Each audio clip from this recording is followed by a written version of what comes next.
بسم الله. ذكر أول شغل إن شاء الله طوب من الأتواب النادرة زي ما حضراتكم شايفين، ابن صوافات، تقليب محترم جدا ما شاء الله. ده ذكر،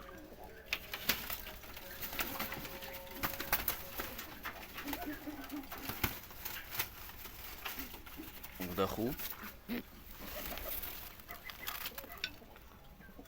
ما شاء الله، عظم قاطع خالص.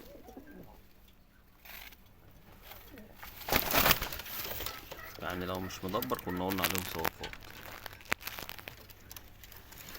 ذكرين أول شغل بأمر الله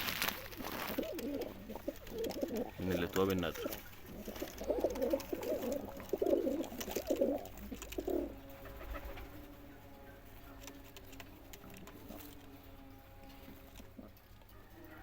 السعر على الخاص.